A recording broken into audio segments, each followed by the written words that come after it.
பொதுவாவே பொண்ணா பொறந்தாலே அது ஒரு சாபக்கேடு. ஏன்டா இப்படி பொறந்தோம்னு சொல்லிட்டு இருக்குன்னு சொல்லிட்டு ஏகப்பட்ட பேரோட மனசுக்குள்ள, அதாவது பெண்களோட மனசுக்குள்ள தோணுங்க. அது எதனாலன்னு பார்த்தீங்கன்னா, புகுந்த வீட்ல மாமியார் தொல்ல, மாமனார் தொல்ல, கணவரோட தொல்ல, அது பத்தாதுன்னு அவங்களோட வீட்ல போய் சொன்னா, அவங்களோட அதாவது பெத்தவங்களோட தொல்ல. இப்படி எல்லா தொல்லைகளையும் தாங்கிக்கிட்டு ஒரு பொண்ணு ஒருத்தவங்களோட வீட்டுக்குள்ள, அதாவது புகுந்த வீட்டுக்குள்ள வாழ்றதுங்கிறதே பெரிய விஷயமா இருக்குதுங்க இன்னைக்கு ஜென்ரேஷனுக்கு. அது போக யாரை நம்புறதுன்னே தெரியாது. அந்த வீட்டுக்குள்ள இருக்கிறவங்களே, என்ன மதினி நல்லா இருக்கீங்களா, என்னம்மா மருமகளே நல்லா இருக்கியா, என்ன அத்தை நல்லா இருக்கீங்களான்னு சொல்லிட்டு நம்மளை சுத்தி இருக்கிற அந்த உறவுகளே நமக்கு பச்சோந்தியா மாறுவாங்க. அது யாரு எப்பேற்பட்டவங்க, இவங்க இதை பண்ணியிருப்பாங்களா இல்லை இவங்க இதை பண்ணியிருப்பாங்களா, யாருக்கு நம்ம மேல பர்சனலா வெஞ்சின் இருக்குது, இவங்களுக்கெல்லாம் நம்ம எந்த ஒரு கெட்டதும் நினைச்சதே கிடையாது, ஆனா இவங்க மட்டும் ஏன் நம்ம நல்லா இருக்கக்கூடாதுன்னு நினைக்கிறாங்கன்னு சொல்லிட்டு இப்படி பல பிரச்சனைகள்ல பல பெண்கள் இப்போ வரைக்கும் இருந்துகிட்டு தாங்க இருக்கிறாங்க. இப்பேற்பட்ட ஒரு பிரச்சனையில தான் கயல்ங்கிற பொண்ணு மாட்டிக்கிட்டு முழிக்கிறாங்க. ஒரு சுவாரஸ்யமான திகில் தொகுப்பை தான் இன்னைக்கு நம்மளோட டெவில்ஸ் கிச்சன் ஷோல பார்க்க போறோம். ஷோக்குள்ள போறதுக்கு முன்னாடி நம்ம சேனலை சப்ஸ்கிரைப் பண்ணாதவங்க சப்ஸ்கிரைப் பண்ணிருங்க, பக்கத்துல இருக்க பெல் ஐகானை தட்டி விட்டுருங்க. வாங்க ஸ்டோரிக்குள்ள போலாம். Welcome to our show devil's kitchen.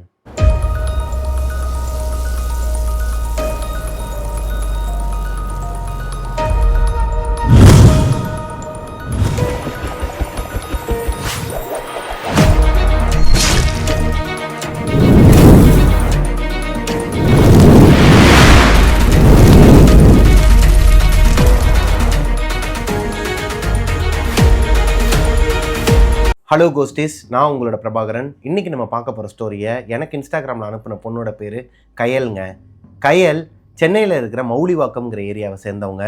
அவங்களோட வீட்டில் கயலோட தங்கச்சி, அப்பா, அம்மா இவங்க 4 பேர் தாங்க. அவங்க ஒரு வாடகை வீட்டில் தான் இருக்கிறாங்க. ஒரு மிடில் கிளாஸ் ஃபேமிலிங்க.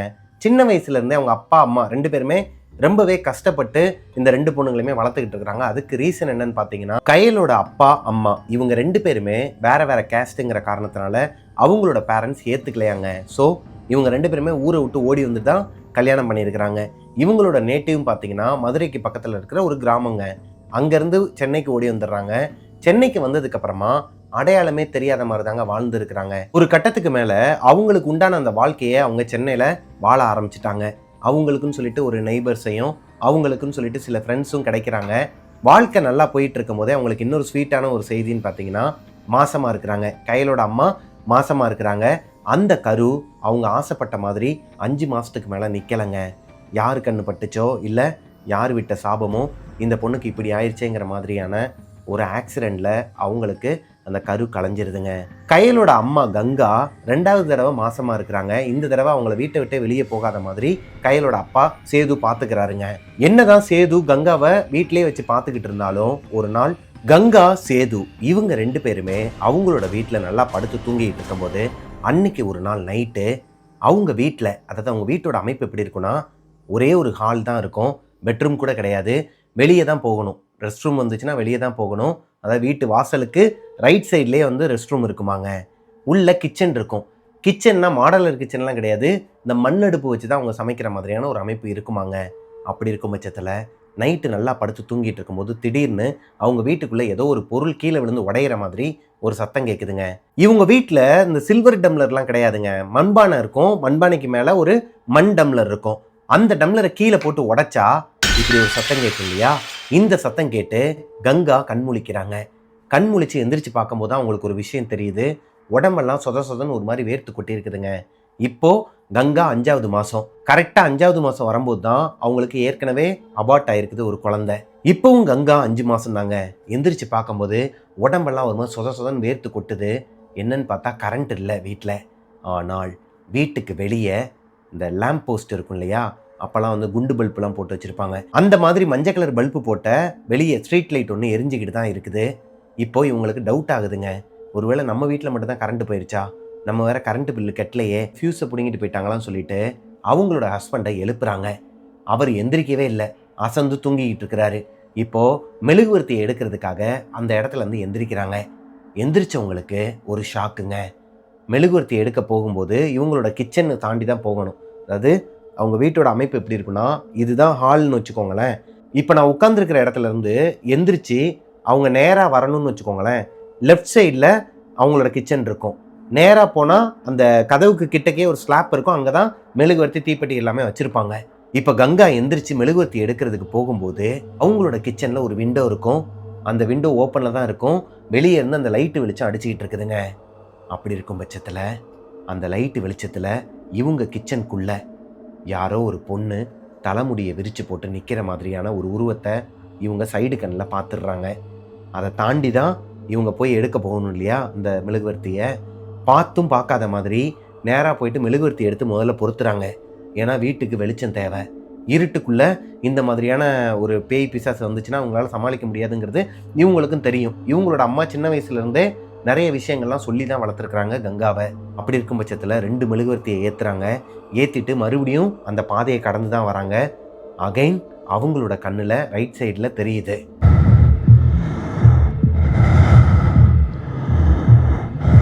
யாரோ ஒருத்தவங்க நின்றுக்கிட்டு தான் இருக்கிறாங்க. பெருமூச்சு விட்டுக்கிட்டு இருக்கிறாங்க. கண்டுக்கவே இல்லை. நேராக போயிட்டு டேபிள் மேலே மெழுகுவர்த்தியை வைக்கிறாங்க. வீடு ஃபுல்லாகவே ஒரு 3-4 மெழுகுவர்த்தியை பொருத்தி வச்சு வெளிச்சம் கொடுக்குறாங்க. வெளிச்சம் கொடுத்துட்டு இப்போது அவங்களோட ஹஸ்பண்டை எழுப்புறாங்க. ஏங்க எந்திரிங்க, ஒரு மாதிரி கசகசன்னு இருக்குது, வேர்த்து கொட்டுது, வாங்க வெளியே போகலாம் அப்படிங்கிற மாதிரி எழுப்புறாங்க. இம்மா பேசாமல் படுமா, முடியலம்மா, டயர்டாக இருக்குமான்னு சொல்லிட்டு அவர் வந்து படுக்க வைக்கிறதுக்கு தான் ட்ரை பண்ணுறாரு. இப்போது அவங்களோட ஹஸ்பண்டை மெதுவாக கிள்றாங்க. அவர் இவங்க எதுக்கு கிள்றாங்கங்கிறதே தெரிஞ்சிக்காம டக்குன்னு கத்திட்டு எந்திரிக்கிறாருங்க. ஏய், அறிவில்லையா உனக்கு? மாசமாக இருக்குன்னு சொல்லிட்டு தானே நான் பொறுமையாக சொல்கிறேன், உனக்கு என்ன பைத்தியத்தையும் பிடிச்சிருச்சான்னு சொல்லிட்டு அவர் கேட்கும்போது அவங்க மெதுவாக கண்ணு காட்டுறாங்க. அங்கே பாருங்கன்னு சொல்லிட்டு கண்ணு காட்டும்போது அவருக்கு புரியலைங்க. என்ன அங்கே யார் இருக்கா அப்படிங்கிற மாதிரி வாயை விட்டுறாரு. இப்போது இவர் வாயை விட்டு அடுத்த ஒரு ஃப்ராக்ஷன் ஆஃப் த செகண்டில் அவங்களோட வீட்டுக்குள்ளே, அதாவது அவங்களோட கிச்சனுக்குள்ளே இருக்கிற அந்த மண்பானை இருக்கு இல்லையா, அதை யாரோ ஒருத்தவங்க போட்டு உடைக்கிறாங்க. இந்த சத்தம் கேட்டு டக்குன்னு எந்திரிச்சு வேமா ஓடி போய் பார்க்குறாரு. அங்கே யாருமே இல்லை. மண்பானை மட்டும் உடஞ்சி கிடக்குது, தண்ணியாக இருக்குது. வீடு முழுக்க தண்ணியாக வந்துகிட்டு இருக்குது. அதாவது உங்களோட ஹால்குள்ளெல்லாம் தண்ணி வந்துகிட்டு இருக்குது. என்னாச்சுமா, எதனா பிரச்சனையான்னு சொல்லிட்டு கேட்கும்போது ஆமான்னு சொல்லிட்டு இவங்க தலையை ஆட்டிக்கிட்டு இருக்கும்போதே இவங்க உட்கார்ந்து இந்த இடத்துல, அதாவது இவங்க பெட்டெல்லாம் கிடையாதாங்க, பாய் விரித்து தான் படுத்திருப்பாங்களாம். அந்த பாய் மேலே தான் கங்கா உட்காந்து வந்துருக்குறாங்க. இவங்கக்கிட்ட தலையாட்டிக்கிட்டு இருக்கும்போதே அவங்களுக்கு கடுமையாக வயிறு வலி வந்து அந்த இடத்துலையே பிளட்டு ப்ளீட் ஆகி அபார்ட் ஆகிருக்குதுங்க குழந்த. என்னமோ எதுன்னு சொல்லிட்டு நைட்டோட நைட்டாக சேது கங்காவை தூக்கிட்டு போயிட்டு ஹாஸ்பிட்டலில் பார்த்தா அபார்ட் ஆயிடுச்சு குழந்த. இப்போது அவங்க என்ன பார்த்தாங்க, எதனால் பயந்தாங்கங்கிறத சேதுக்கு தெரியாது. அப்படி இருக்கும் பட்சத்தில் ரொம்ப நேரம் வெயிட் பண்ணியிருக்கிறாரு. அவங்க மயக்கத்துலேருந்து எந்திரிச்சதுக்கப்புறமா கங்கா செம்மையாக அழுதுருக்குறாங்க. ஏங்க, ஏதோ ஒன்று தப்பாக இருக்குதுங்க, யாரோ ஒருத்தவங்க நம்ம நல்லா இருக்கக்கூடாதுன்னு நினைக்கிறாங்க, இதுக்கப்புறம் நமக்குன்னு சொல்லிட்டு ஒரு குழந்தையே வேணாங்கன்னு சொல்லிட்டு ரொம்ப ஏங்கி அழுகும்போது என்னாச்சுமான்னு சொல்லிட்டு கேட்குறாருங்க. ஒரு 5 நிமிஷத்துக்கு அப்புறமா தான் கொஞ்சம் காம் டவுன் ஆகிட்டு சொல்கிறாங்க நைட்டு நடந்த இந்த விஷயத்த. யாருன்னே தெரியலைங்க, யாரோ ஒருத்தவங்க முடியை விரிச்சு போட்டு ஒரு பொண்ணு நின்னதை நானே பார்த்தேன். நான் வந்து பயப்படாமல் நேராக போய் எடுத்துகிட்டு இங்கே வந்து உட்காந்து உங்களை எழுப்புற வரைக்குமே நான் பயப்படவே இல்லை, சீரியஸாக. ஆனால் இது எப்படி நடந்துச்சுங்கிறது எனக்கே தெரிலங்க, அபார்ட் ஆயிடுச்சுன்னு சொல்லும்போது இப்போ தான் சேதுக்கு ஒரு டவுட் வருதுங்க.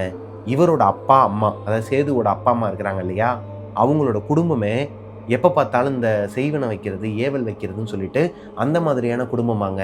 அவங்களோட குடும்பத்துக்குள்ளேயே ஏகப்பட்ட பிரச்சனைகள்லாம் வருமா, வாக்குவாதங்கள்லாம் வருமா. இவருக்கு அது மேலெலாம் நம்பிக்கை கிடையாது அப்போது. ஆனால் இப்போது அது மேலெலாம் நம்பிக்கை வருதுங்க. ஒருவேளை நம்மளோட பேரண்ட்ஸ் நம்ம நல்லா இருக்கக்கூடாதுன்னு சொல்லிட்டு இந்த மாதிரி எதனா ஒன்று வச்சுருப்பாங்களா? ஏன்னா இவரோட யூஸ் பண்ண அந்த துணியாக இருக்கட்டும், இவரோட பொருட்கள் எல்லாமே அவங்க வீட்டில் தான் இருக்குது. வேணுங்கிற பொருட்களை மட்டும்தான் 2 பேருமே அவங்கவுங்களோட வீட்டிலேருந்து எடுத்துகிட்டு வந்துருக்குறாங்களே தவிர்த்து மற்ற பொருட்கள் எல்லாமே அவங்கவுங்க வீட்டில் தான் இருக்குது. ஸோ இவங்களோட துணிமணிகள் எல்லாம் வச்சு எதனா செய்வனை பண்ணுறாங்களா? இவனுக்கு வந்து கரு உண்டாகக்கூடாது, இவனோட தலைமுறை நிலைக்கக்கூடாதுங்கிற பட்சத்தில் இந்த மாதிரிலாம் யாருனா பண்ணுறாங்களாங்கிற ஒரு டவுட் வந்து அடுத்து ஒரு 3 நாள் அந்த ஹாஸ்பிட்டலில் தான் இருந்திருக்கிறாங்க. டிஸ்சார்ஜ் ஆகி வந்த உடனேயுமே இந்த ஏரியாவில் எதனா ஒரு மோகினியோ இல்லை பேய் பிசாசு எதனா இருக்குதா, அலையுதா, இல்லை நாங்கள் இருக்கிறதே ஒரு பேய் வீடான்னு சொல்லிட்டு எல்லாத்தையுமே சேது விசாரிக்கிறாருங்க. அவர் விசாரித்த வரைக்குமே இவங்க இருக்கிற இந்த வீட்டில் எந்த ஒரு பேயோ எந்த ஒரு அமானுஷமோ கிடையாது. இதுக்கு முன்னாடி வந்தவங்களும் நல்லா தான் இருந்துட்டு போயிருக்கிறாங்க. அப்படி இருக்கும் பட்சத்தில் இந்த வீடு பிரச்சனை கிடையாது, இந்த ஏரியாவும் பிரச்சனை கிடையாது. அந்த ஏரியாவில் ஒரு ஆஞ்சநேயர் கோயில் இருக்குமா, இந்த ஆஞ்சநேயர் கோயிலை தாண்டி எனக்குள்ள எந்த ஒரு அமானுஷமும் எதுவுமே வந்து நாங்கள் பார்த்ததில்லை இது நாள் வரைக்கும் அப்படிங்கிற மாதிரி அங்கே இருக்கிறவங்க எல்லாருமே சொல்கிறாங்க.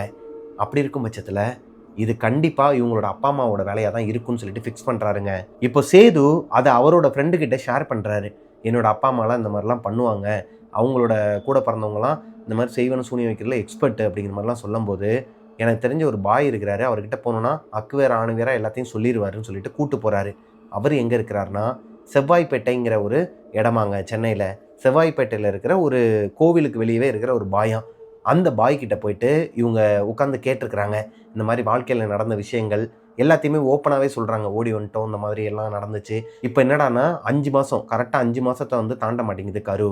ஏன்னு தெரியல, ஏதோ ஒரு சாபக்கேடு மாதிரி இருக்குது, இல்லை யாருன்னா ஒருத்தவங்க எதனா செஞ்சுருப்பாங்களும் பயமாக இருக்குன்னு சொல்லும்போது, அந்த பாய் சோவியெல்லாம் போட்டு பார்த்து சில மந்திரங்கள்லாம் சொல்லிக்கிட்டு கண்ணை மூடிக்கிட்டு கொஞ்ச நேரம் உட்காந்துட்டு அப்புறமா சொல்லியிருக்கிறாருங்க. நீ நினச்சது கரெக்டு தான்ப்பா, உன்னோட அப்பா அம்மா சைட்லேருந்து தான், அதாவது உன்னோட வீட்டாளுங்க சைட்லேருந்து தான் இந்த ஏவல் சூனியத்தை ஏவி விட்டுருக்குறாங்க. அது உனக்கானது இல்லை, இந்த பொண்ணை அழிக்கணும்னு சொல்லிட்டு அனுப்பி விட்டுருக்குறாங்க. இந்த பொண்ணை அழிச்சிட்டா நீ ஆட்டோமேட்டிக்காக எங்கே வருவ, நேராக அப்பா அம்மா கிட்ட தானே வருவ. அதனால தான் இந்த பொண்ணை, இந்த கருவை வந்து தங்க விட மாட்டாங்க வயிற்றுல. உன் வாரிசு இந்த பொண்ணோட வயிற்றுக்குள்ளே வரக்கூடாது அப்படிங்கிற மாதிரி தான் அவங்க செய்வனை எல்லாம் செஞ்சிட்டு இருக்கிறாங்கன்னு சொல்லும்போது, இதுக்கு வேற வழியே இல்லையான்னு சொல்லிட்டு கேட்குறாரு. அவர் சில விஷயங்கள்லாம் சொல்கிறாருங்க. சில மந்திர வார்த்தைகள்லாம் பேப்பரில் எழுதி கொடுத்து அதை தண்ணியில் போட்டு அந்த பேப்பரை மட்டும் எடுத்துகிட்டு அந்த வாட்டரை வந்து குடிச்சிருங்க, தொடர்ந்து 1 வாரத்துக்கு இதை பண்ண சொல்கிறாரு. அதாவது மொத்தம் 3 வாரம். இந்த ஒவ்வொரு வாரமும் ஒவ்வொரு ரிச்சுவல் வந்து வீட்டில் பண்ண சொல்லியிருக்கிறாரு. சில சடங்கு முறைகள்லாம் பண்ண சொல்லியிருக்கிறாரு. 1 வாரத்துக்கு அந்த பேப்பரை தண்ணியில் போட்டு அந்த தண்ணியை குடிச்சிடுறாங்க. 2வது வாரம், அதாவது 2வது 7 நாளுக்கு அவர் எழுதி கொடுத்த அந்த பேப்பரை அவங்களோட அடுப்பில் வச்சு எரிக்கணும். கரெக்டாக அவர் சொல்கிற டைமிங்கில் எரிக்கணும். அந்த டைமிங்கை மிஸ் பண்ணிட்டாங்க அப்படின்னா அது வந்து எதுவுமே நடக்காது. அந்த டைமிங்கை மிஸ் பண்ண வைக்கிறதுக்கு என்னென்னமோ நடக்குமாங்க, ஏகப்பட்ட தடங்கல்கள்லாம் வருமா, அதெல்லாம் தாண்டி தான் அதை பற்ற வைக்கணும். அப்படி இருக்கும் பட்சத்தில் இது எல்லாத்தையுமே ஒரு வழியாக பண்ணி முடிச்சிடுறாங்க. 3வதாக இருக்கிறது எல்லாத்தையுமே சேர்த்து பண்ணி முடிச்சிடுறாங்க. பண்ணி முடிச்சதுக்கப்புறமா இந்த வீட்டையும் காலி பண்ணிவிட்டு வேற ஒரு வீட்டுக்கு போயிடுறாங்க. இப்போது அகைன் ஒரு 7 மாதம் போகுது.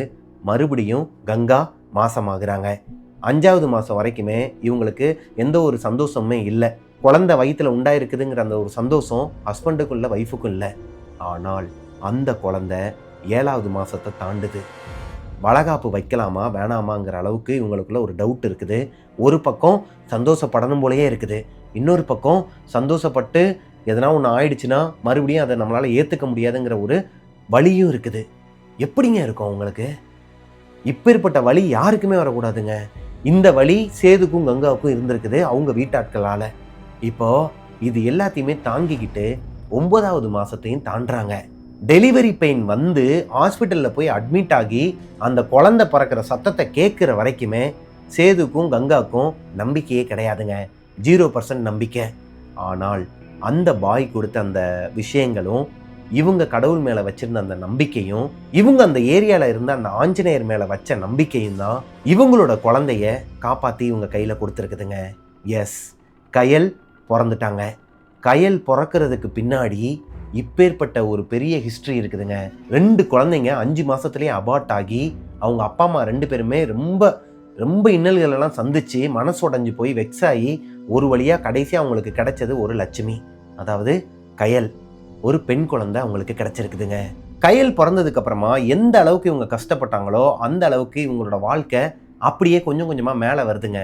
லோயர் மிடில் கிளாஸ், அதாவது மிடில் கிளாஸ் கூட இல்லை, லோயராக இருந்த இவங்களோட வாழ்க்கை கொஞ்சம் கொஞ்சமாக அந்த மிடில் கிளாஸுங்கிற ரேஞ்சுக்கு வர ஆரம்பிக்கிறாங்க. கயலை தொடர்ந்து அவங்களுக்கு ராணிங்கிற இன்னொரு பெண் குழந்தையும் பிறக்கிறாங்க, அதாவது கயலோட தங்கச்சி. அவங்களுக்குமே எந்த ஒரு அமானுஷ்யமோ எந்த ஒரு அசம்பாவிதமும் நடக்கலை, நல்லபடியாக பிறந்துடுறாங்க. இப்போது இவங்களோட அப்பா அம்மா 2 பேருக்குமே இறைபக்தி மேலே ரொம்பவே நம்பிக்கை ஜாஸ்திங்க. இப்பேற்பட்ட விஷயங்களெல்லாம் அவங்களோட லைஃப்பில் கடந்து வந்தாங்கன்னா அவங்களுக்கு கண்டிப்பாக கடவுள் துணை இல்லாமல் அவங்களால வர முடியாதுங்கிறது தான் உண்மைங்க.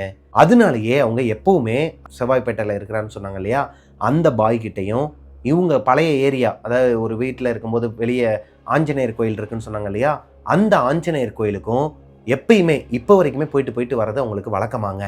அப்படி இருக்கும் பட்சத்தில் இந்த 2 பொண்ணுங்களுக்குமே சொல்லி தான் வளர்க்குறாங்க. அதாவது செய்வினை ஏவல் சூனியம் அந்த மாதிரிலாம் இல்லை, கடவுள் மேலே நம்பிக்கை வைக்கணும். உங்களுக்கு எதனா ஒன்று வேணும்னா கடவுள்கிட்ட கேளுங்க. அது மாதிரி காலையில் எந்திரிச்சதுமே நல்லா ப்ரஷ் பண்ணிவிட்டு ஃபுல்லாக ஃப்ரெஷ்அப் ஆகிட்டு நேராக வந்து சாமியை கும்பிட்டுட்டு தான் சாப்பாட்டிலே கையை வைக்கணுங்கிற மாதிரி தான் சேது வளர்த்துருக்கிறாரு 2 பொண்ணுங்களையுமே. அது போக இந்த லவ்வு மத்தாங்கன்னு சொல்லிட்டு என்கிட்ட வந்து நிற்கக்கூடாது. நீங்கள் உங்கள் 2 பேரையும் வளர்க்குறதுக்கு அம்மாவும் நானும் எவ்வளோ கஷ்டப்பட்டோன்னு எங்களுக்கு தான் தெரியும். உங்களை ஒரு நல்ல பர்சன் கிட்ட கையில் பிடிச்சி கொடுக்குற வரைக்கும் நாங்கள் சொல்கிறது தான் நீங்கள் கேட்கணும்னு ஸ்ட்ரிக்டாக வளர்த்துட்டு இருக்கிறாருங்க. என்னதான் பெண் குழந்தைகளோட அப்பாவும் அம்மாவும் அவங்கள வந்து கண்ட்ரோலாக வச்சு இப்படிலாம் வாழ்க்கையை வாழணும்பான்னு சொன்னாலும், லவ்லாம் பண்ணக்கூடாதுன்னு சொன்னாலும், அவங்க எங்கே போவாங்க?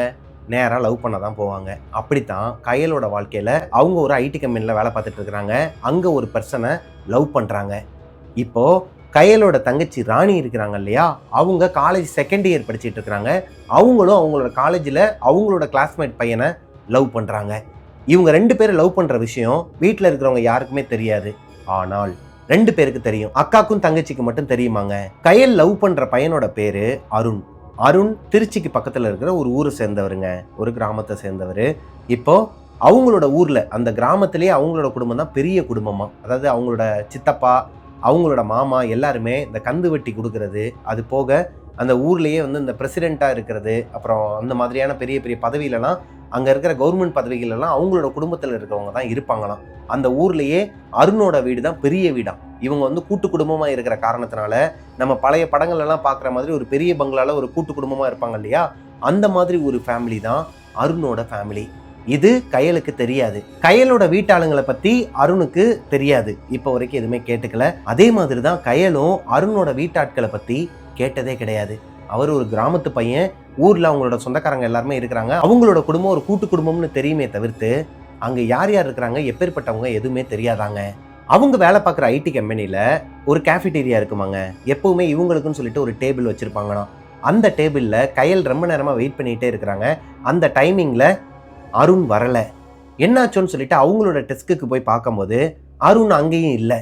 அப்போ தான் அவரோட ஃப்ரெண்டு ஒருத்தர் சொல்கிறாரு, அவன் ரொம்ப டென்ஷனில் இருக்கிறான், உங்ககிட்ட வந்து எப்படி சொல்லன்னு தெரியல கயல், என்கிட்ட தான் குழம்பிக்கிட்டு இருந்தான், நான் சொன்னேன்னு சொல்லிட்டு அவகிட்ட சொல்லாத, நான் சொன்னேன்னு சொல்லிட்டு அவங்ககிட்ட சொல்லாத, இந்த மாதிரி அவங்க வீட்டில் அவங்களோட அத்தை பொண்ணை கல்யாணம் பண்ணிக்கணும்னு சொல்லிட்டு ரொம்ப டார்ச்சர் பண்ணுறாங்க, அவன் வந்து கொஞ்சம் மென்டல் ப்ரெஷரில் இருக்கிறான், அதனால தான் இன்றைக்கி வேலைக்கே வரல, அவன் வந்து வீட்டில் தான் இருக்கிறான் அப்படிங்கிற மாதிரி சொல்கிறாரு. இப்போது நேராக அருணோட வீட்டுக்கு கிளம்பி போகிறாங்க, அதாவது பேச்சுலர் ஹவுஸ் கிளம்பி போகிறாங்க கயல். என்னாச்சுன்னு சொல்லிட்டு கேட்கும்போது இப்போ தான் அருண் அவங்களோட வீட்டாட்களை பற்றியும், அவங்க எல்லாருமே ரொம்ப இந்த மாதிரியான இந்த லவ் இதெல்லாம் அவங்களுக்கு பிடிக்காது, நான் எப்படி உன்னை சொல்லி புரிய வைக்கிறதுனே தெரியல, என்னோட அத்தை பொண்ணு அங்கே ஊர்லேயே 12th முடிச்சிட்டாலாம், அவளை எனக்கு கல்யாணம் பண்ணி வைக்கிறதுக்காக கேட்டுக்கிட்டு இருக்கிறாங்க அப்படிங்கிற மாதிரி சொல்கிறாருங்க. இப்போ கயல், நான் வேணா உங்கள் அப்பா அம்மா கிட்ட பேசுகிறேன், நீ வந்து எங்கள் அப்பா அம்மா கிட்ட பேசுன்னு சொல்லும்போது, இங்கே பாரு, நீ நினைக்கிற மாதிரிலாம் என் ஃபேமிலி கிடையாது, இவங்க ரொம்ப டேஞ்சரானவங்க, நானே எப்படி உன்னை என்ன பண்ண போகிறேன்னே தெரியலன்னு சொல்லிட்டு ப்ரெஷரில் உட்காந்துருக்கும் போது, ஏண்டா இவ்வளோ தூரம் லவ் பண்ணதுக்கப்புறமா இதுக்கெல்லாம் யோசிச்சுட்டு இருக்கிற, எப்படினாலும் பிரச்சனைன்னு ஒன்று வந்தால் தான் அதுக்கு சொல்யூஷன் கிடைக்கும், சரி நீ இப்போ உங்கள் அப்பா அம்மா கிட்ட பேசு, ஃபோன் போட்டு இந்த மாதிரி கயல்னு ஒரு பொண்ணு இருக்கிறா, அவளை வந்து நான் லவ் பண்ணுறேன், உங்களுக்கு ஓகேவா, உங்களுக்கு ஓகேவோ இல்லையோ எனக்கு ரொம்ப பிடிச்சிருக்குன்னு சொல்லு, அவங்க என்ன சொல்கிறாங்கன்னு பார்ப்போம்னு சொல்லிட்டு கேட்கும்போது வேணான்னு சொல்லிட்டு அவர் பயப்படும் போது கயலே அவரோட ஃபோனை வாங்கி ஃபோன் பண்ணி லவுட் ஸ்பீக்கரில் போட்டு வச்சிடுறாங்க. நான் கயல்னு சொல்லிட்டு ஒரு பொண்ணை லவ் பண்ணுறேமா, அந்த பொண்ணை தான் கல்யாணம் பண்ணிக்க போகிறேன், உங்களுக்கு விருப்பம் இருந்தாலும் இல்லைனாலும் நான் அந்த பொண்ணை தான் கல்யாணம் பண்ணிப்பேன், எனக்கு அவளை வந்து ரொம்ப பிடிச்சிருக்குது அப்படிங்கிற மாதிரி சொல்லும்போது அவங்க அம்மா எதுவுமே பேசாமல் அமைதியாக இருக்கிறாங்க. ஒரு கட்டத்துக்கு மேலே கால் கட் ஆகிடுதுங்க. இவருக்கு ஒன்றுமே புரியலை. எதனா பேசி திட்டுனா கூட ஓகே, எதுவுமே பேசாமல் வச்சுட்டாங்கன்னா இல்லை எனக்கு பயமாக இருக்குன்னு சொல்லிட்டு அவங்க அப்பாவுக்கு அவரே கால் பண்ணி சொல்கிறாரு, அப்பா இந்த மாதிரி நான் லவ் பண்ணுறேன்ப்பான்னு சொல்லிட்டு அம்மா கிட்ட சொன்னதை அப்பா கிட்டேயும் சொல்கிறாரு. அவரும் எதுவுமே பேசாமல் ஃபோனை கட் பண்ணிடுறாருங்க. ஒரு நாள் அருணுக்கு தூக்கமே கிடையாது. அவங்க அப்பா அம்மா வீட்டு சைட்லேருந்து அவருக்கு காலே வரல. அதே மாதிரி தான் கயலுக்கும் என்னாச்சோ ஏதாச்சுன்னு சொல்லிட்டு நைட்டு முழுக்க தூக்கம் இல்லாமல் இருந்திருக்கிறாங்க. அடுத்த நாள் மதியம் அவங்களோட கம்பெனியில் இருக்கும்போது அருணோட அப்பா அம்மா 2 பேருமே ஃபோன் பண்ணி பேசுகிறாங்க அருண் கிட்ட, உன்னோட விருப்பம் தான்ப்பா எங்களோட விருப்பம், சும்மா எங்களோட விருப்பத்துக்காக நீ யாரையாச்சும் கல்யாணம் பண்ணிக்கிட்டு உன் வாழ்க்கையை அழிக்க விரும்பலை, நீ எந்த பொண்ணை கல்யாணம் பண்ணிக்கணுமோ அந்த பொண்ணையே கல்யாணம் பண்ணிக்க, ஆனால் உன் சார்பாக நாங்கள் வந்து அந்த பொண்ணோட வீட்டில் பேச மாட்டோம், நீயே போயிட்டு அவங்க அப்பா அம்மா கிட்ட சம்மதம் வாங்கிட்டு வா, அவங்களுக்கு ஓகேங்கிற பட்சத்தில் சொல்லு, நாங்கள் ஒரு நாள் சென்னைக்கு வரோம், ஒன்றா உட்காந்து பேசலாம், அது மாதிரி அவங்க அப்பா அம்மாவை நம்மளோட வீட்டுக்கு வரவை, எல்லாரையுமே வர வச்சு நம்ம பரிசம் போட்டுக்கலாம் அப்படிங்கிற மாதிரி பேசி முடிக்கிறாங்க. இதுவே அருணை பொறுத்த வரைக்கும் பெரிய விஷயம், ஒரு பெரிய பாரமே குறைஞ்ச மாதிரி இருக்குது. இப்போ கயலோட வீட்டுக்கு அருண் பொண்ணு கேட்டு வராருங்க. கயலோட அப்பா, இங்கே பாருங்க தம்பி, நாங்களும் கிராமத்துக்காரங்க தான், எங்களுக்கு அந்தோட கல்ச்சர் என்ன, எப்படி எதிர்பார்ப்பாங்க எல்லாமே எனக்கு தெரியும், நீங்கள் என்ன ஆளுங்க நாங்கள் என்ன ஆளுங்கிறதெல்லாம் இப்போ என் வாயால் நான் கேட்க விரும்பலை, ஆனால் அங்கே இருக்கிறவங்க கண்டிப்பாக கேட்டிருப்பாங்க, ஆனால் உங்களோட அப்பா அம்மா சரின்னு சொல்லிட்டாங்கங்கிறீங்க, எனக்கு வந்து கொடுக்கறதுக்கு விருப்பம் இல்லைப்பா, என் வாழ்க்கையில் நான் ஏகப்பட்ட இன்னல்களை சந்திச்சிட்டேன், அதாவது ஏகப்பட்ட ப்ராப்ளம்ஸை சால்வ் பண்ணிட்டு தான் வந்திருக்கிறேன், எனக்கு இது தப்பாகப்படுது, நீங்கள் காலையில் வரேன்னு சொன்னதுமே நான் சாமிக்கு முன்னாடி நின்று வேண்டிக்கிட்டு இருக்கப்போ ஏற்றின விளக்கு அணைஞ்சிருச்சு, இதுலேருந்து என்ன தெரியுது, நீங்கள் வந்து ஜன்னலை மூடி வச்சிருக்க மாட்டீங்க, அதனால் காற்றடிச்சிருக்கோம், அதனால அணைஞ்சிருக்கும், அதுதான் தெரியுதுங்கிற மாதிரி கயல் சொல்கிறாங்க. இப்போ அவங்க அப்பாவுக்கு கோபம் வந்து, இங்கே பாரு, இதெல்லாம் உனக்கு தெரியாது, ஏதோ ஒன்று தப்பாக இருக்குது. நான் எப்பயுமே அந்த ஆஞ்சநேயர்கிட்டையும் அந்த அல்லாஹ்கிட்டையும் உத்தரவு கேட்டுட்டு தான் எதுனாலுமே முடிவு எடுப்பேன். ஒரு சில நிகழ்வுகள்லாம் எங்களோட வாழ்க்கையில் ஸ்டார்டிங்கில் நடந்திருக்குது இல்லையா, அதெல்லாம் நடந்ததுக்கப்புறமா இவங்க 2 பேர்கிட்டையும் கேட்டு தான் முடிவெடுப்பேன். இவங்க 2 பேருமே எனக்கு உத்தரவு கொடுக்கல, இந்த விளக்கு அணைஞ்சது எனக்கு என்னவோ தப்பாக படுது, வேணாமா அப்படிங்கிற மாதிரி அவங்க அப்பா சொல்லி அந்த பையனை வீட்டை விட்டு அனுப்பிடுறாருங்க. ஒரு 2-3 நாளைக்கு கயல் அப்பா கிட்டையும் பேசலை, அம்மா கிட்டையும் பேசலை, சாப்பிடவும் இல்லை.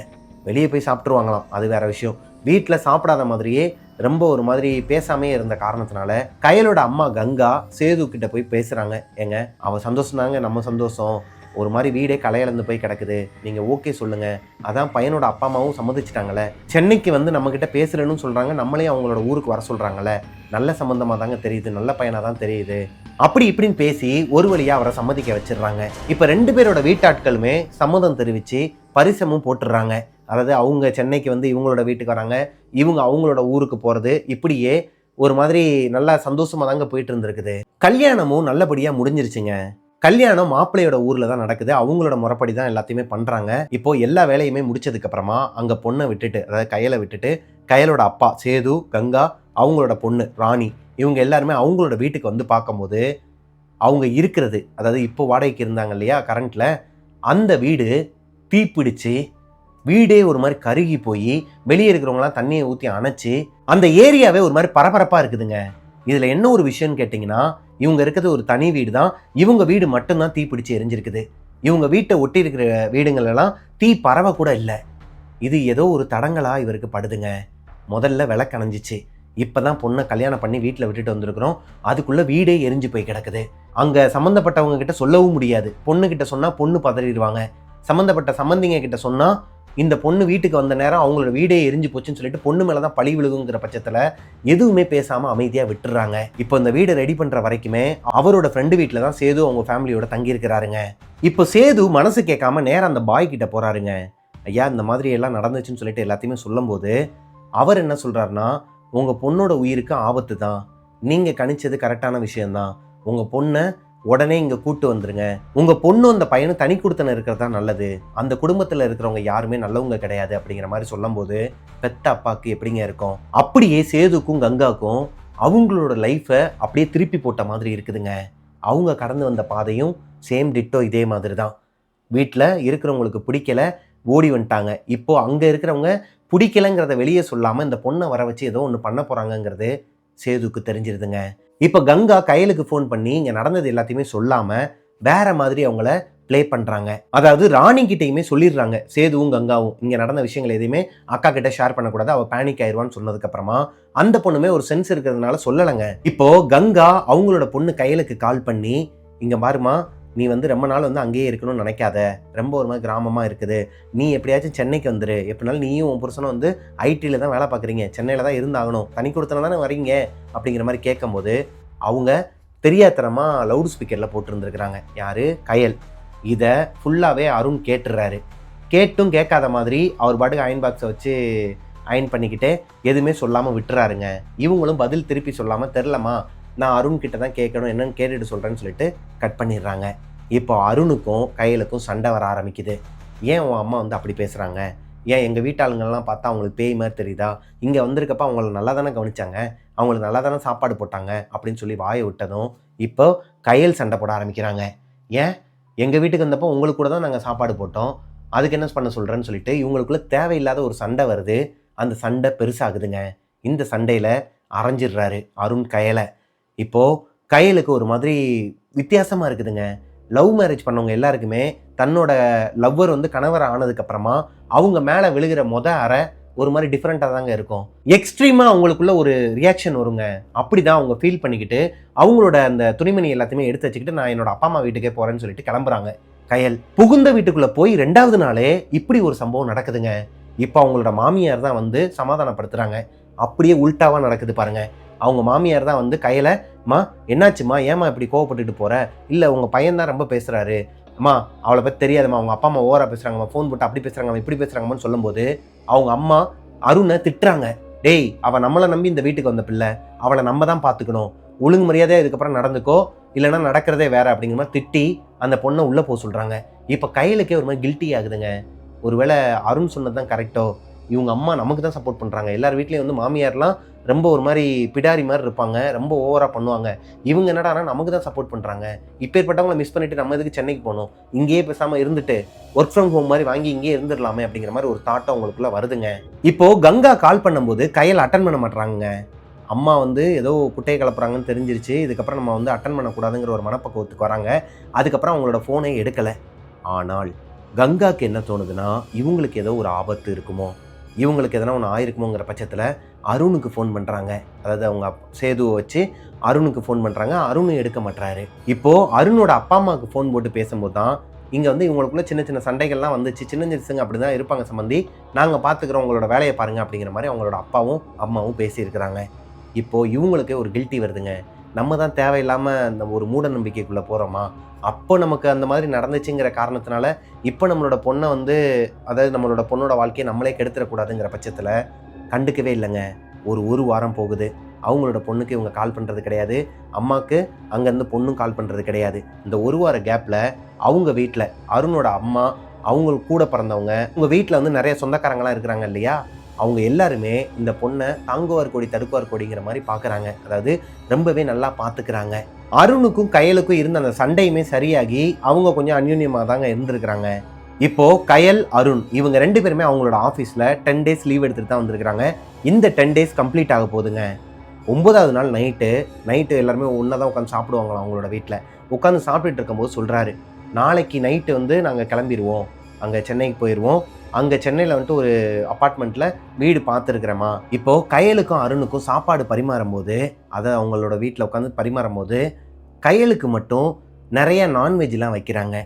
இதெல்லாம் சாப்பிட்ணும், அப்படின்னா தான் உடம்பு வந்து ரொம்ப தெம்பாக இருக்கும், அடுத்து பிறக்க போகிற குழந்தைக்குமே வந்து ரொம்ப சத்தாக இருக்குன்னு சொல்லிட்டு, இன்னும் அவங்க மாசமாகவே ஆகலை, அதுக்குள்ளேயே ரொம்ப கேர் பண்ணுற மாதிரி கறி, இந்த நிறைய விஷயங்கள்லாம் நான்வெஜ்ஜில் பண்ணி வச்சு சாப்பிட சொல்கிறாங்க. கயலும் சாப்பிட்றாங்க. சாப்பிட்டுட்டு நல்லபடியாக அவங்களோட ரூம்லேயும் போய் படுத்து தூங்கிட்டாங்க. தூங்குறதுக்கு முன்னாடி அவங்களோட அம்மாக்கிட்டையும் பேசிட்டு தான் தூங்கியிருக்கிறாங்க. அம்மா, நீ நினைக்கிற மாதிரி இங்கே எந்த ஒரு பிரச்சனையும் கிடையாது, எல்லாருமே நல்லவங்க தான், நல்லா தான் பார்த்துக்கிறாங்க, நாங்கள் நாளைக்கு நைட்டு வந்து இங்கேருந்து கிளம்பி சென்னைக்கு வந்துடுவோம், ஒன்றும் பிரச்சனை இல்லைன்னு சொல்லிட்டு ஃபோனை கட் பண்ணிட்டு தான் தூங்குறாங்க. மிட் நைட்டு ஒரு 1 மணிலேருந்து 1:30 மணி இருக்குமாங்க.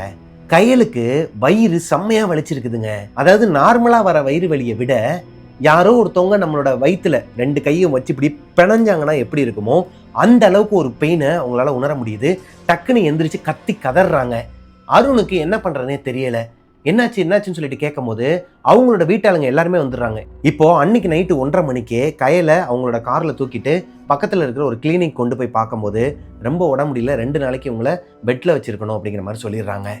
இப்போ ட்ரிப்ஸ் எல்லாம் போட்டு பெட்டில் அவங்கள அட்மிட் பண்ணதுக்கு அப்புறமா உங்கள் மாமியார் அப்புறம் வீட்டில் இருக்கிறவங்களாம் என்ன சொல்கிறாங்கன்னா, அருண் நீ வேணா ஊருக்கு போயிரு, நாங்கள் இந்த பொண்ணை பார்த்துக்குறோம், இந்த பொண்ணுக்கு முடிஞ்சால் ஒர்க் ஃப்ரம் ஹோம்னு சொல்லிட்டு வாங்கி கொடு, இல்லைன்னா இந்த ஜாப்பே தேவை கிடையாது, கேன்சல் பண்ணி விட்டுருன்னு சொல்லிட்டு அவங்க மாமியார் ஹாஸ்பிட்டலில் வச்சு சொல்லும்போது இதை 2 விதமாக எடுத்துக்கிறாங்க.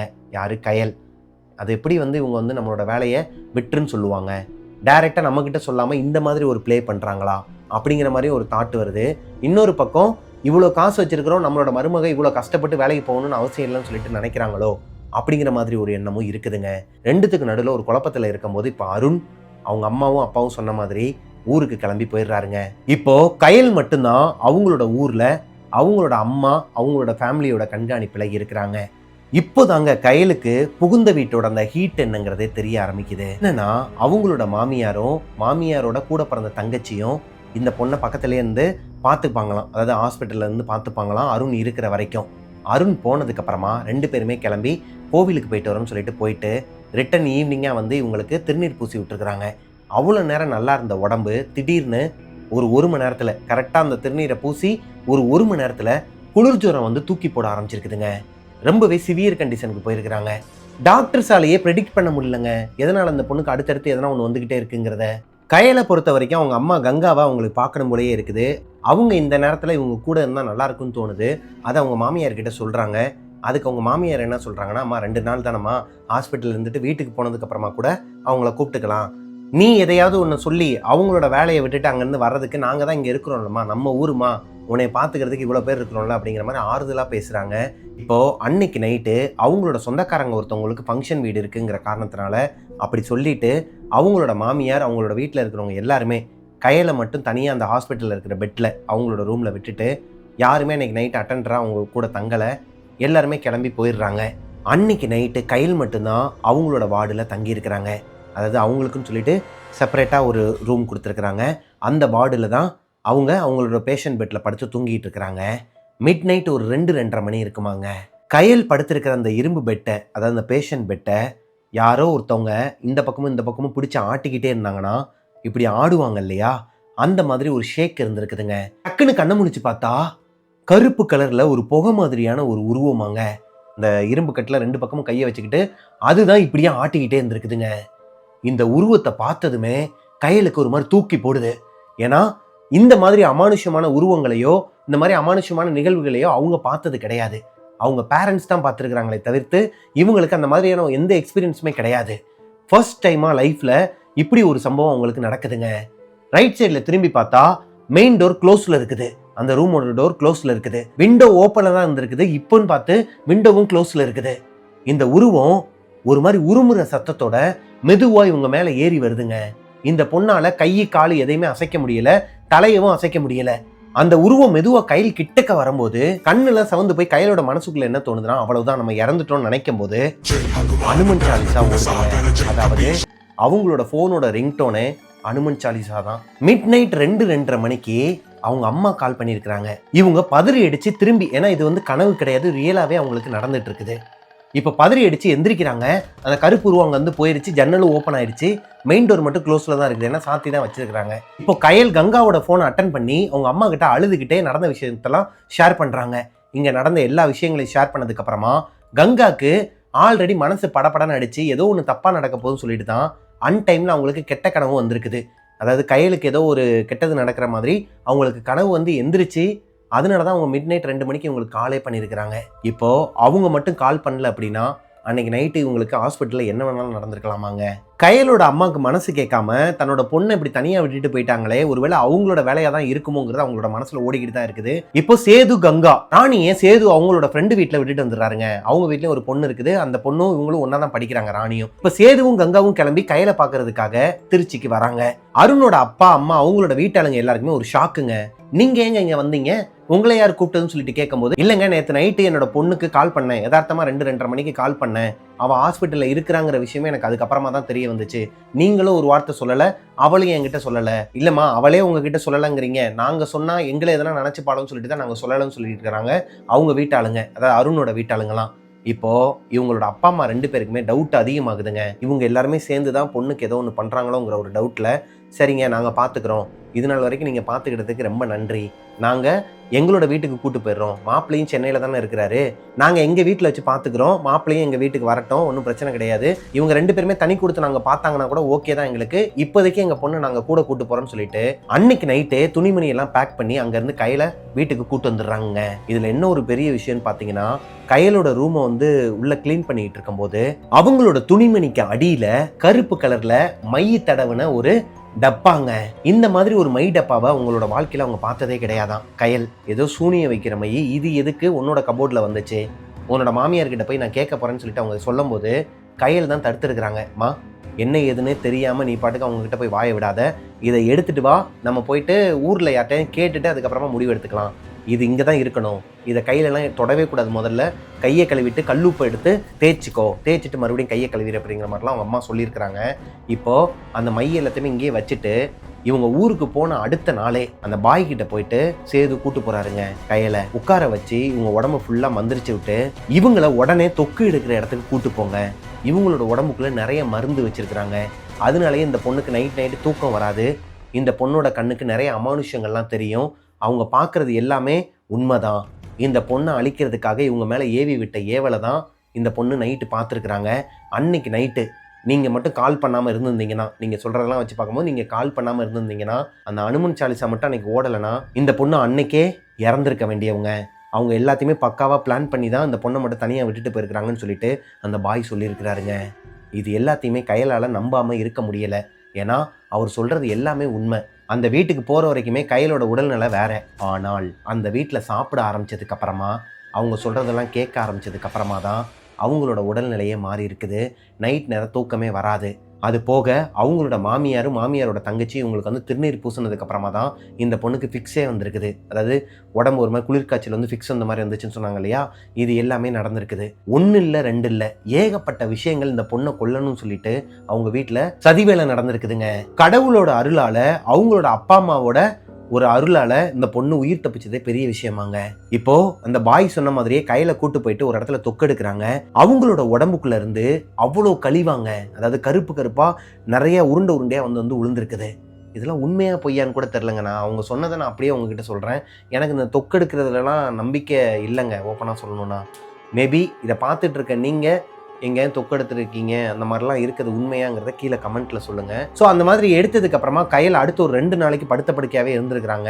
அருண் வீட்டுக்கு வந்து பார்க்கும்போது கையிலே அருண் கிட்ட சொல்கிறாங்க, இதெல்லாம் நீ நம்ப மாட்ட, சொன்னாலும் நம்ப மாட்டேன், உன் அப்பா அம்மாவை தான் பெரியவங்கன்னு சொல்லிட்டு வச்சு ஆடுவேன், அதனால் நான் இதெல்லாம் இருந்தாலும் உங்ககிட்ட சொல்லணும்டா நடந்ததெல்லாம், என் உயிரே போயிருக்குன்னு சொல்லிட்டு நடந்ததெல்லாம் சொல்லும் போது அவர் எப்பவும் போல தாங்க ஏற்றுக்காம நீங்களா எதனா ஒன்று பேசிகிட்டு இருப்பீங்கன்னு சொல்லிட்டு போயிடுறாரு.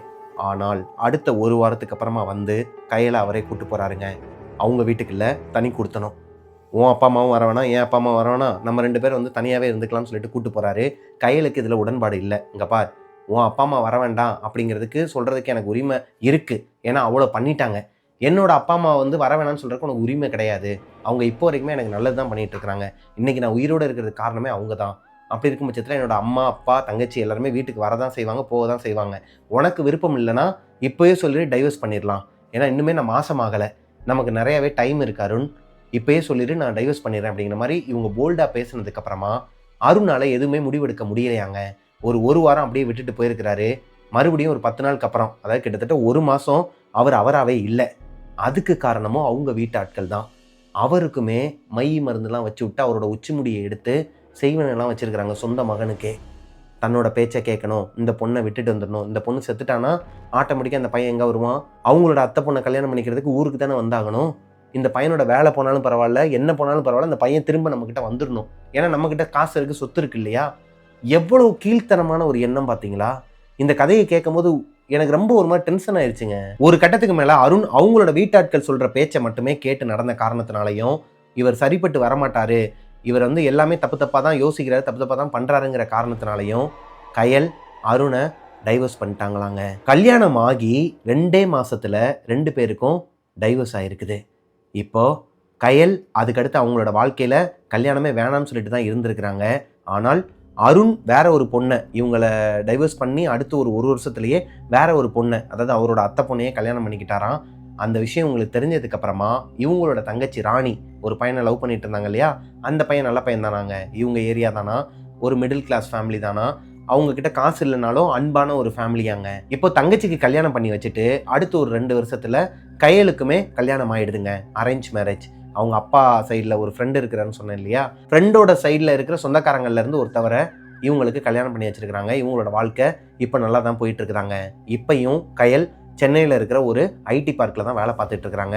அவங்களோட பேரையோ அவங்களோட டீட்டெயில்ஸையோ எதையுமே ஷேர் பண்ணிக்க வேணாம்னு சொன்னாங்க. நம்ம நார்மலாகவே ஷேர் பண்ண மாட்டோங்க. அதுலேயும் இது வந்து ரொம்பவே சென்சிட்டிவான ஒரு ஸ்டோரிங்கிறனால நான் அவங்களோட பெயர்கள் எல்லாத்தையுமே, அந்த ஊர் பெயராக இருக்கட்டும், அவங்களோட பெயர்களாக இருக்கட்டும், எல்லாத்தையுமே மாற்றி தாங்க சொல்லியிருக்கிறேன். புனைப்பெயர்கள் வச்சு தான் சொல்லியிருக்கிறேன். இந்த ஸ்டோரியை கயல் என்கிட்ட சொன்னதை நான் உங்ககிட்ட என்னோட ஸ்டைலில் நரேட் பண்ணி முடிச்சிட்டேங்க. இந்த ஸ்டோரியிலேருந்து நான் உங்களுக்கு ஒரு விஷயம் சொல்ல வரேங்க. என்னன்னா, இந்த பக்கம் பார்த்தீங்கன்னா கயலோட அப்பா சேது, கங்கா, ராணி இவங்க எல்லாருமே ஒரு மிடில் கிளாஸ் ஃபேமிலி தான். அவங்க எப்படி ஒரு வாழ்க்கையை வாழ்கிறாங்க, யாருக்குமே எந்த ஒரு துரோகமும் செய்யாமல் தன்னோட குடும்பம் நல்லா இருந்தால் போதும் அப்படிங்கிற ஒரு அடிப்படையில் இருக்கிற ஒரு ஃபேமிலிங்க. அப்படியே அந்த பக்கம் பார்த்தீங்கன்னா, அதாவது இவங்க மிடில் கிளாஸ் ஃபேமிலி தான். இவங்களோட எண்ணம் எப்படி இருக்குது, அந்த ஹை கிளாஸ் ஃபேமிலின்ட்டு ஒருத்தவங்க இருந்தாங்க பாருங்கள் அந்த கதையில். அருணோட அப்பா அம்மா, அந்த அருண்கிறவன்லாம் மனுஷனே கிடையாது எனக்கு தெரிஞ்சு. அவனும் சரி, அவனோட அப்பா அம்மாவும் சரி, ஓப்பனாகவே பேசுகிறேன் நான், மேபி பார்த்துட்டு கூட இருக்கலாம். எனக்கு வெறுப்பாயிடுச்சுங்க இந்த கதையை கேட்டதுக்கப்புறமா. இப்படி ஒரு குடும்பம் இருக்க முடியுமா? ஒரு காசுக்காக வந்துட்டு ஒரு பொண்ணு, அதை நீ டைரெக்டாக சொல்லிட்டு போயிருக்கலாம், உனக்கு அந்த பொண்ணை பிடிக்கல, நீ வந்து இந்த அத்தை பொண்ணை தான் கல்யாணம் பண்ணிக்கணும்னு சொல்லிட்டு உன் பையன்கிட்ட டைரெக்டாக நீ சொல்லியிருக்கலாம். அதை விட்டுவிட்டு அந்த பொண்ணை கல்யாணம் பண்ண வச்சு வீட்டுக்கு வர வச்சு அவங்கள வந்து அழிக்கணும்னு நினைக்கிறதுலாம் இதுவும் மர்டர் தான், ஒரு வகையான ஒரு கொலை தான், இது கொலை முயற்சி தான். இப்படி தயவு செஞ்சு யாருமே இருக்காதீங்க. காசு இன்னைக்கு போகும், நாளைக்கு வரும். மனுஷங்க கிடைக்க மாட்டாங்க. கிடைக்கிற மனுஷங்களை பயன்படுத்திக்கங்க. கிடைக்கிற மனுஷங்களோட சந்தோஷமா உங்களோட வாழ்க்கையை வாழ பாருங்க. அப்படிதான் நான் சொல்லி இந்த கதையை முடிக்கிறேங்க. காசு மட்டுமே நிரந்தரம் கிடையாதுங்க.